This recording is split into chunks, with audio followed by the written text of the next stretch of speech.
On this week's episode, you can expect a bit of adventure as we are hopping planes all the way through Asia down to New Zealand. There was tears and there was triumph and there was loads of green tea. Explore around one of the most high-tech airports I've ever been to, which is in Shanghai, Pudong. I get stranded for 12 hours in another country without an exit visa, as well as we've got the positive news of we've arrived to New Zealand safe and sound. So come and join me for some adventures as we head down the South Pacific. Hi, welcome back to the channel. I'm Lucy from Van Life with Lucy and you're joining me in Alanis today. So we are leaving the van. I know, but we're going backpacking, which is really exciting, for 2 months in New Zealand and Australia. But as you can see, the van is in a complete state of disarray. I know. Now today is clean the van down, pack everything up, because tomorrow I'm catching my first of 5 flights. I've got to go from Wellington and I'm going to be basing myself for the next 6 weeks. And then from there, we're going on a little road trip, hopefully around the South Island before we fly on to Sydney. But we'll get to that, we'll get to that. The first job, tidy the van, because it's an absolute hole. Time has come to clean the van. So let's clean this mother.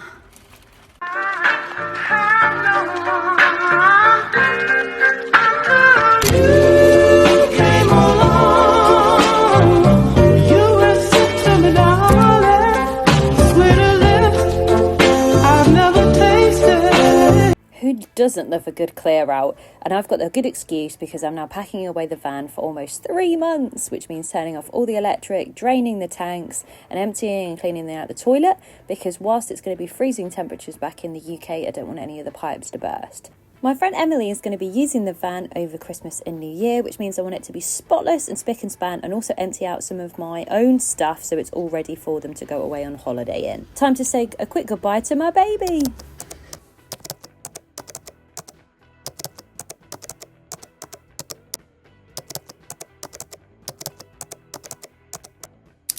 Doing some trusted house sitting, so I'll be looking after a little dog, 2 cats and some chickens in this beautiful New Zealand home. It's incredible. So I'm going to be basing myself there for 4 weeks whilst the owners are abroad, and they've asked me to come and sit and look after the animals and to tour around the South Island for about 2 weeks before I then fly over to Sydney, Australia. If you're wondering why I'm headed to Sydney, well, that's because I've managed to pick up another trusted house sit for 3 weeks in a place called Barrel, which is about 40 minutes outside of main Sydney, and then picking up another camper van and then doing a little bit of a road trip down to Melbourne. Lots of exciting things. I'm not gonna lie, I feel extremely overwhelmed because I'm planning all of this right now.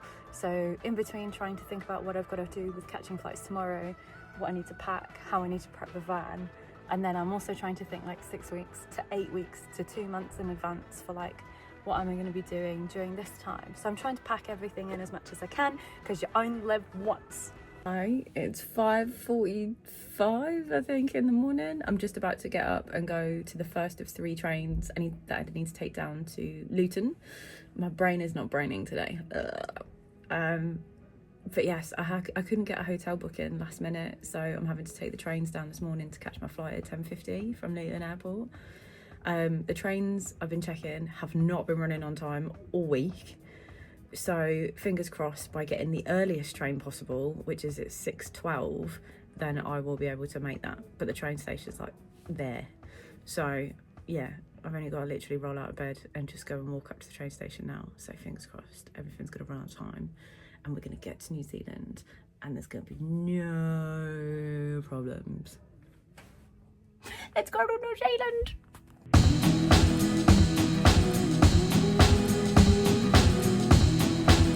Update, it's now 6:36 and the first train was delayed by 20 minutes, which meant that I missed my connection in Nottingham, so I'm now waiting in Nottingham in the toilets here for the next train to Kettering. So my ticket is valid, which is good. I've not got to buy another ticket, but it's a complete shambles, to be honest, because if the train at Kettering is late to go to Luton, I will be over an hour and a half late to get to the airport, which gives me half an hour to get through security and to get on my flight. So I'm just a bit like, oh my God. I'm like looking at the live train board at the moment and just watching it get more and more delayed. So I'm just like, oh my God, all the trains aren't running today. Feeling really stressed right now. The next hour of my life was the most stressful I've had in the last 10 years. I was sitting on the plane, reading my travels insurance, acknowledging that I wouldn't be able to claim for my flights if I missed them, if the train was delayed any further. So I'm there in floods of tears thinking I'm out nearly £1,000 for the cost of this trip already, and I'm not even on the plane.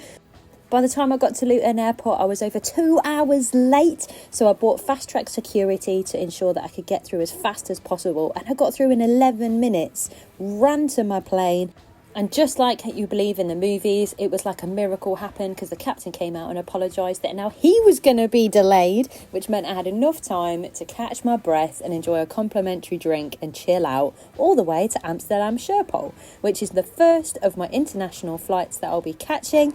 And I had a 4-hour gorgeous wait here, enjoying a little bit of a sit down, some Christmas decorations, and having a little mooch around such a beautiful and clean airport.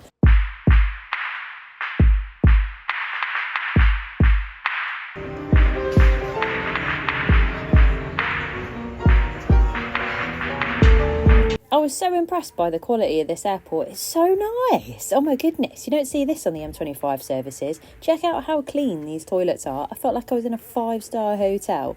Honestly, absolutely beautiful facilities. They also have free showers here, which are really, really helpful. And I did steal a free shower because I think just from the stress of the morning, I had absolutely stenched myself out. So I had a little bit of a reset, some lunch, hot shower, and then caught my next plane, which was going to be going to Shanghai.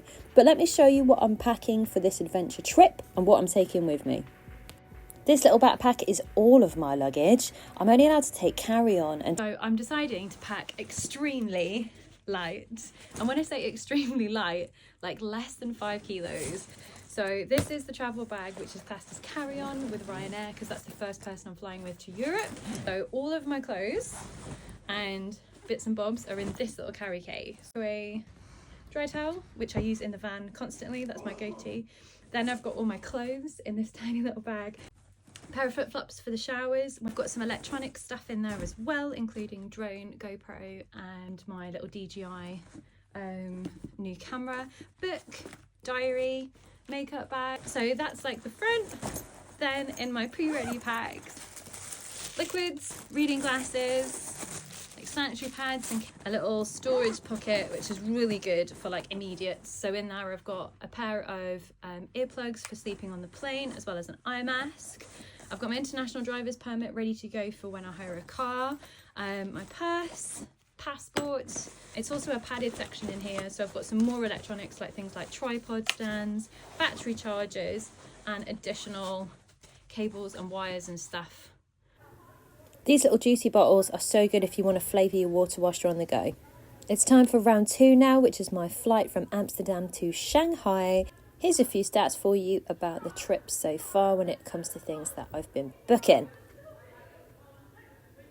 One thing I will say is that on these flights, I did a random passenger allocation, which means that I don't pay for a particular seat. But oh my goodness, that was a genius idea, because I had the cheapest seat on the plane, as well as I had window seats on every single plane. So I had absolutely stunning views. This is a view of Shanghai from the air, an absolute spread out concrete jungle. And what got me is there's just no first story buildings. Everything is multi-story. It was so cool to see from the air. 10 hours later, boom, I'm in Shanghai Pudong. This is a brand new airport. To be honest, it feels more like a shopping mall. The Chinese absolutely love their duty and tax-free goods. So you'll see loads of stuff here, from luxury goods. There's over 5 floors in Terminal 1 and 3 floors in Terminal 2. This was the part of the trip that I was kind of looking least forward to, and I know that sounds horrible to say because I'm not much of a shopping person. I'm only carrying carry-ons, so I can't buy anything. But for me, it's because I've got to wait here for 10 whole hours. Imagine being stuck at the mall for 10 hours. So I thought, what can I do in the airport for 10 hours? Well, turns out they've thought of that, and they've created something called nap hubs, which is a digital nomad space area where you can have a little nap. I absolutely love that as an idea. Why don't we have them in all airports? So there is a sofa seat that reclines into a full bed, and for less than £6 for the hour. You can have a little bit of privacy in the airport, shut out all that noise and just get your head down. As a solo traveller, I don't like sleeping in public on my own. All my stuff's with me, including my camera gear, so I don't want to fall asleep in a public area. Just doesn't feel safe to me. So this is perfect. I paid for 3 hours and utilised all the facilities inside the hub. So let's take a little tour of what we've got. There's a control panel which does different lighting. You can even order room service using the QR code. There's also electrical points so you can charge up all of your devices. There's a table and a mirror and even a TV. Honestly, this thing was amazing.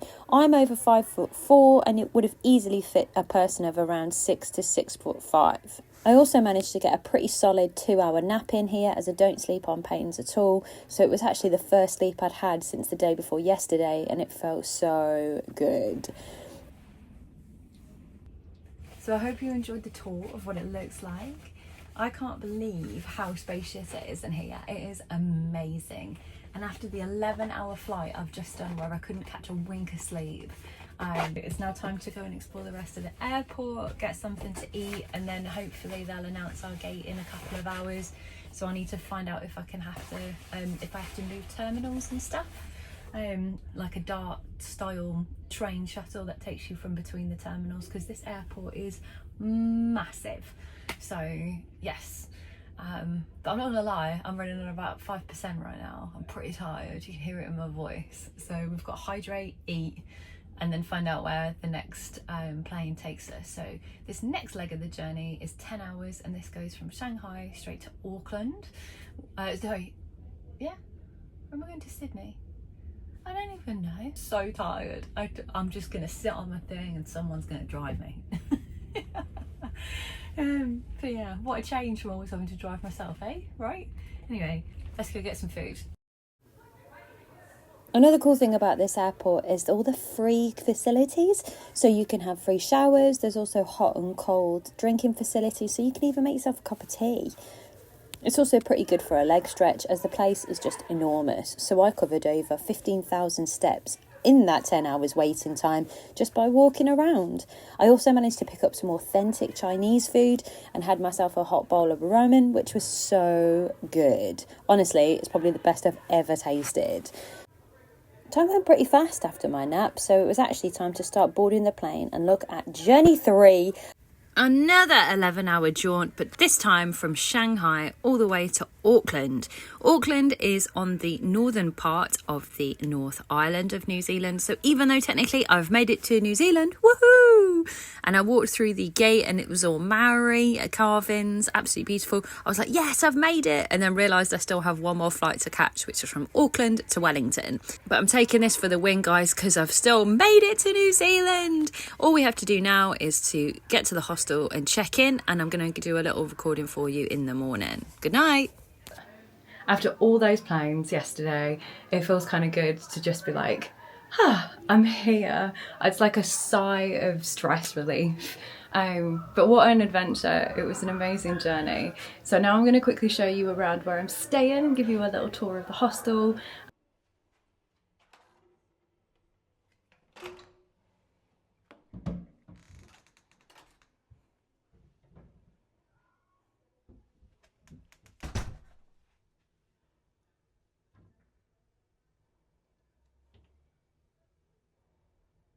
So looking around, it looks like we've got heat control, but we don't need that at the minute because it's about 25 degrees, which is cool. It's actually a 3-pin plug here over in New Zealand, and I didn't know that, so I'm gonna have to get myself a little adapter.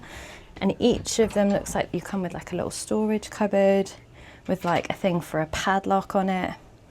So that's pretty cool. It makes me feel a little bit safer with my stuff.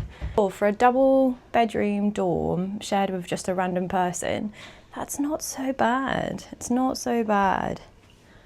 30 quid.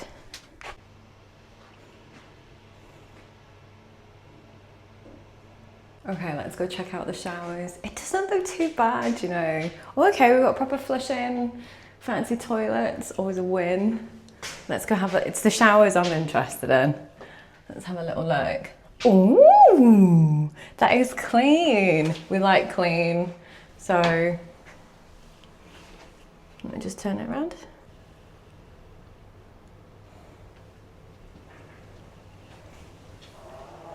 You know what, for 30 quid, unlimited hot water. It's even got, it's got plug points in the bathroom and even a hairdryer.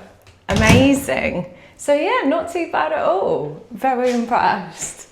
The Hacker House hostel in Wellington also has 2 kitchens, including a massive dining area, food storage, and you can use whatever in the kitchen. So there's like pots, pans, it's fully equipped. One thing I'm impressed by is that there's loads of like quiet spaces, considering this place is massive, and there's loads of people here. So how good is this as like a co-working space? Not bad. Now that we're all settled inside the hostel, it's time to go and have a little walk around Wellington itself. Next week's episode is going to be all about the different places and things to see in the city. But today I'm just sort of dealing with the jet lag, getting out into the sunshine and stretching my legs out. It's 25 degrees here today, but there's a gorgeous sea breeze, which is just taking that hot edge off. The thing about Wellington is that it's a massive bay, which is sheltered by mountains, so it gets all of that coastal breeze all year round. But as you can see, in the summertime here, man, it is absolutely stunning. On weekends, they've got food trucks, there's always festivals and cool things going on. The world premiere of the Avatar movie is actually being shown here tonight because it's the home of Weta Workshop, which is Peter Jackson's baby, made for the Lord of the Rings movie, and now a very successful business in its own right, and is used in major motion pictures such as James Cameron in this film. But I have to say, Wellington is just a cool place. There's always something going on here whenever I come. So I'm really looking forward to spending the next 6 weeks living on the outskirts of here. I'm going to be in a little suburb called Kairuri, which is up on one of these mountains that you can see in the background, and it's surrounded by beautiful coast, tropical rainforest and skyscrapers. What else really astounds me here is just how beautiful the natural spaces and parkways are. It's a really nice urban city for that, because you've got such you can hear these tropical birds, and then just behind me you've got towering commerce skyscrapers. It's a bit like Singapore for that, where you can find Komodo dragons on your lunch break eating a sandwich on a park bench. Like, there's some really cool wildlife here that I'm excited to show you as we go on our little nature walks and adventures. But right now I am really thirsty, so I'm going to walk into the city and take you to one of my favourite streets, which is Cuba Street, and I'm going to buy myself pair of sunglasses and get myself a smoothie, I think, and show you how cool and diverse and ethnically conscious this place is, because it's an island nation. They don't have things like Amazon in New Zealand, so a lot of stuff is kind of homemade, or it's more difficult to import down here. So there is a really just a general ethos of like recycle, reuse, make locally, use locally, and I think that's really progressive. It's really good. So let's go check out Cuba Street, which is our next famous place to visit and one of the top 10 places in Wellington.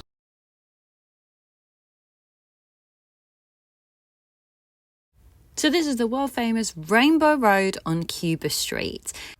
This road is well known for its excellent artisan cafes, bars and restaurants, as well as the diversity of food here. It's heavily influenced by the East, so there's lots of Asian, Pan-Asian, Japanese, sushi, as well as like new influxes from things like Mexican as well, so it's a foodie's paradise. It's also a really popular shopping district with vintage and second-hand stores, as well as thrift and charity shops. I popped into a little local store to get myself some sunglasses ready for all of next week's adventures. Thank you for watching today's episode, and I can't wait to show you around Wellington next week and further beyond.